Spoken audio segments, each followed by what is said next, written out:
Hey everybody, welcome back to the Jessica Jones series.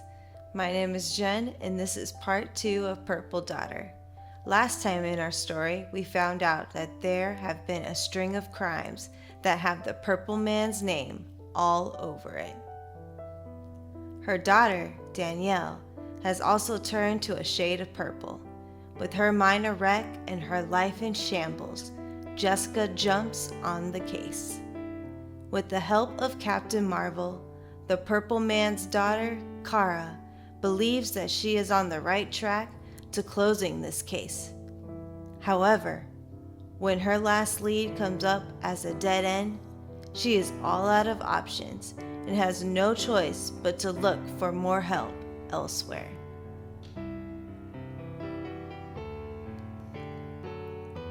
Purple Man's antics have been a plague for all too long. Jessica isn't the only hero that has had to deal with his antics in the past.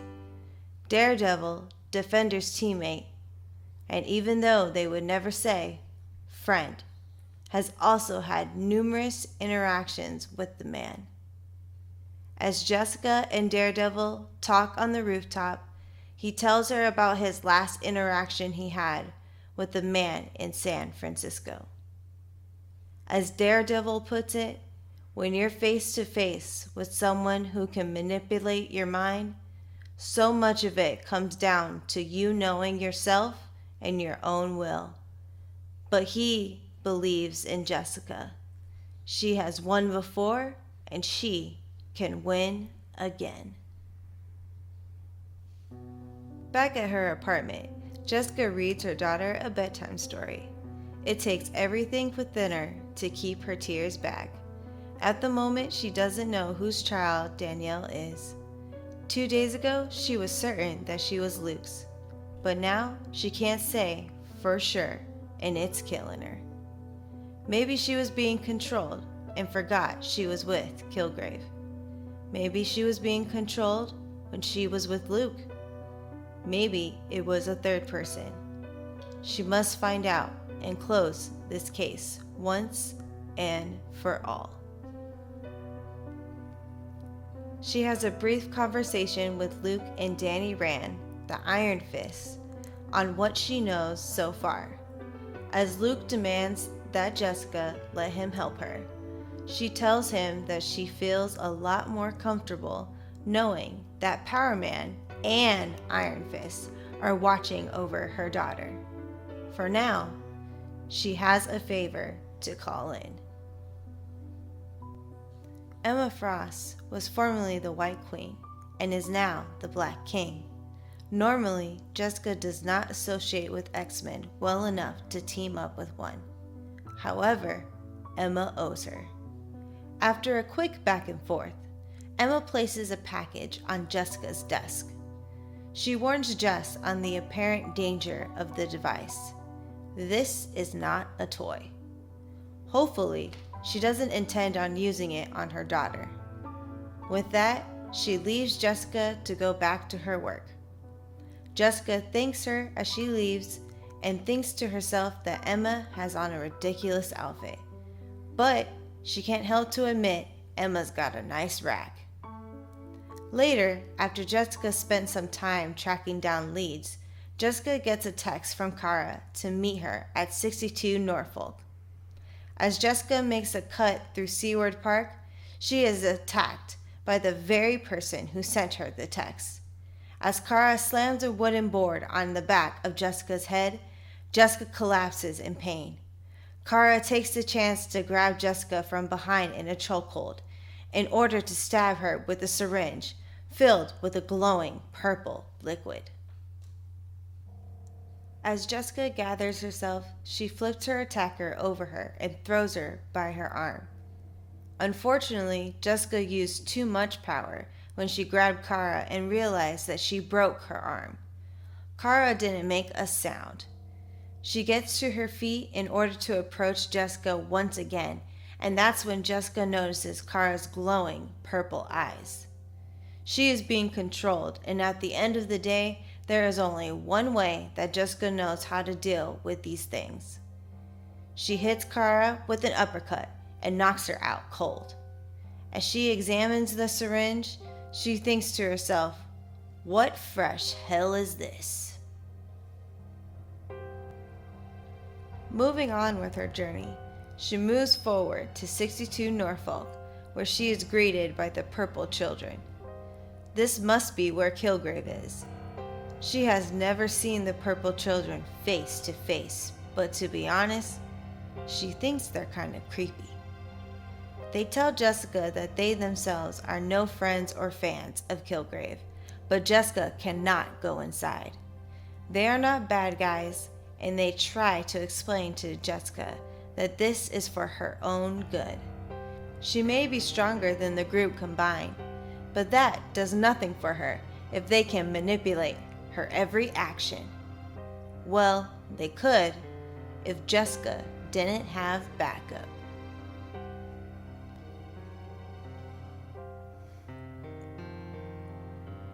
The children are fully aware of how powerful the White Queen is, and they do not wish to test their strength against her. Jessica may proceed into the building, but they were being honest when they say that they were trying to protect her from what's to come. As they walk into the building, Emma tells Jessica that this kind of team-up isn't going to be a regular thing for them. The reason for her interference today is because of her empathy. As she puts it, she isn't the most empathetic person, but Jessica's pain was almost intangible. She could not, in good conscience, turn a blind eye to her. Jessica thanks her and opens up the package she received earlier to find a neural disruptor. These devices may give the wearer a splitting headache, but it will protect her from being controlled from outside forces. If the purple man is up to his old tricks, Jessica will be prepared. They escalate the stairs in front of them as they converse, and Emma is stopped in her tracks by a psychic backlash. It itself was not enough to take down the queen, but it did give a controlled goon the opportunity to stab her with a syringe. As Emma attacks back and incapacitates the nameless man, she hopes that, at the very least, the needle is clean. Jessica suggests that Emma should turn into her diamond form to prevent herself from future psychic attacks. Emma states that if she is in her diamond form, she cannot access her telepathy. If she can't do that, she cannot help Jessica pinpoint her attacker. The worst thing for their situation is if she turns into Diamond.